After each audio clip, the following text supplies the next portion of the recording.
بسم اللہ الرحمن الرحیم۔ عزیز طلبہ، السلام علیکم ورحمۃ اللہ وبرکاتہ۔ آج میں آپ کو گوتم بدھ کی عبارت سناؤں گا، تو آپ سے گزارش ہے کہ اس ویڈیو کو سننے کے بعد آپ اسی طریقے سے عبارت پڑھنے کی کوشش کریں، ریڈنگ کرنے کی کوشش کریں۔ چلیے تو شروع کرتے ہیں۔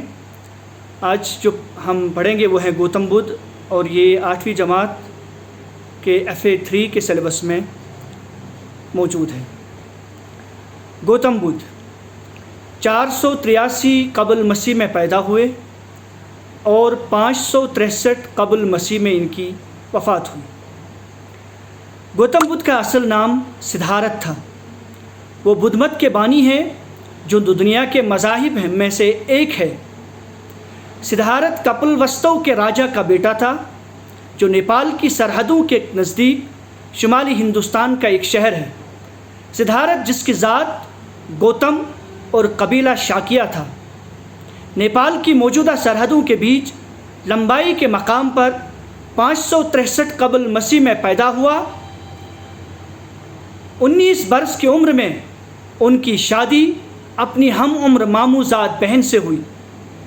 شاہی محل میں پرتعیش ماحول میں ان کی پرورش ہوئی، تاہم وہ خود اس ماحول کا خوگر نہیں ہوئی۔ وہ بے کل رہتے تھے۔ انہوں نے مشاہدہ کیا کہ بیشتر انسان غریب ہے اور اس محرومی کے سبب مسلسل ابتلاؤں میں گرے رہتے ہیں، حتیٰ کہ اہل ثروت بھی اکثر مایوس اور ناخوش رہتے ہیں۔ نیز ہر شخص بیماری کا شکار ہوتا اور آخرکار مر جاتا۔ سدھارتھ نے غور کیا کہ کیا کوئی ایسی کیفیت بھی ہے جو ان عارضی مسرتوں سے، جو بالآخر موت اور بیماری سے پامال ہو جاتی ہے، معرہ ہو اور دائمی مسرت کی حامل ہو۔ 29 برس کی عمر میں گوتم نے اپنی ازدواجی زندگی سے کنارہ کشی کا فیصلہ کیا اور خود کو سچ کی تلاش کے لیے وقف کر دیا۔ وہ محل سے روانہ ہو گئے۔ انہوں نے اپنی بیوی، اپنے نومولود بچے اور تمام دنیاوی آسائشات کو ترک کر دیا۔ وہ ایک مفلس یوگی بن گئے۔ کچھ عرصہ انہوں نے اس دور کے مشہور یوگی علماء سے علم حاصل کیا۔ ان کے افکار سے مکمل آگاہی حاصل ہو جانے کے بعد انہوں نے انسان کے غیر اطمینان بخش مسائل کے اپنے حل وضع کیے۔ یہ خیال عام ہے کہ انتہا درجے کا ذہن سچ کے راستے کو ہموار کرتا ہے۔ گوتم نے خود بھی ایک سنیاسی بننے کی کوشش کی اور کئی سال وہ فاقہ کشی اور خود اذیتی کے مراحل سے گزرتے رہے۔ آخرکار اسے ادراک ہوا کہ جسم کو اذیت دینے سے ذہن میں ابہام پیدا ہوتا ہے، اس لیے یہ ریاضت انہیں سچ کی قربت نہ دے سکی۔ چنانچہ انہوں نے پھر سے باقاعدہ خوراک لینی شروع کی اور فاقہ کشی کو ترک کر دیا۔ خلوت میں انہوں نے انسانی موجودگی کے مسائل پر استغراق کیا۔ آخر ایک شام جب وہ ایک عظیم الجثہ انجیر کے درخت کے تلے بیٹھے تھے، انہیں اس چیستان کے سبھی ٹکڑے باہم یکجا ہوتے محسوس ہوئے۔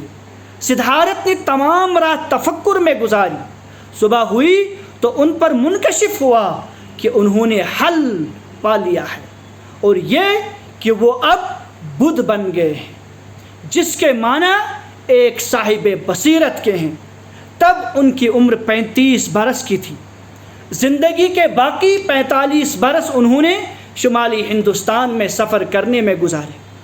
وہ ان لوگوں کے سامنے اپنے خیالات کا پرچار کرتے جو انہیں سننے آتے تھے۔ 483 قبل مسیح میں اپنی وفات کے سال تک وہ اپنے ہزاروں پیروکار بنا چکے تھے۔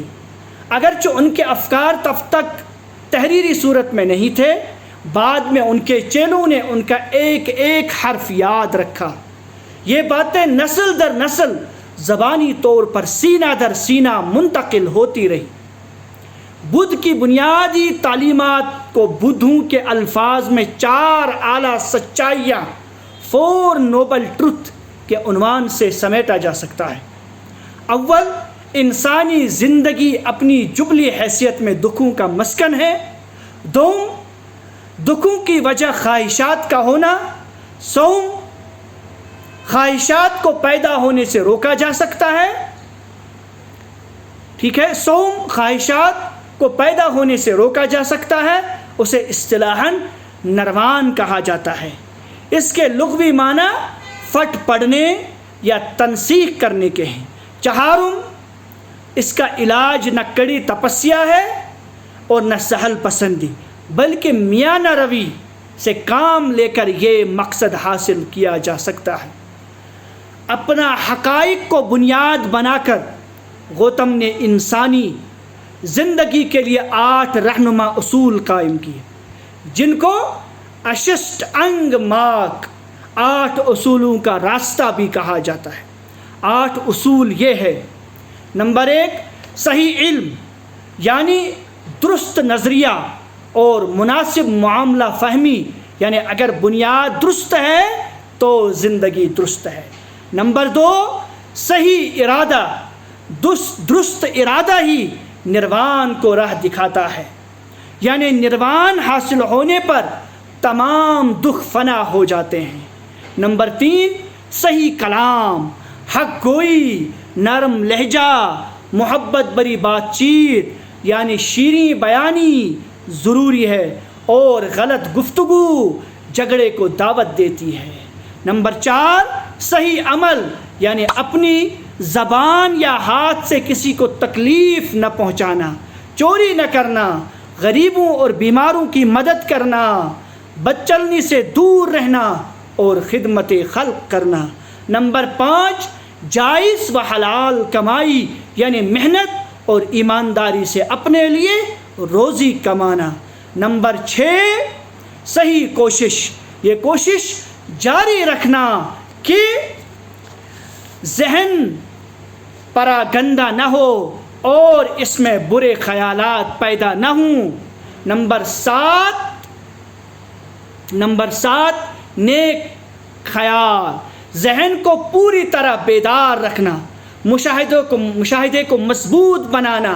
نمبر 8، صحیح غور و فکر، درست طریقے سے سوچ بچار کرنا اور مراقبے کے ذریعے ذہن کو ٹھیک سمت میں لے جانا۔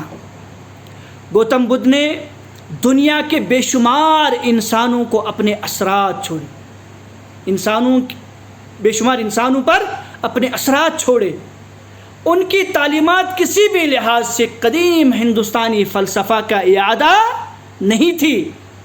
گوتم بدھ کے تصورات کی گہرائی کے سبب ہی بدھ مت ہندوستانی حدود سے باہر تک پھیلا اور اس کے فلسفے نے قبول عام و خاص کی سند حاصل کی۔ باقی والسلام۔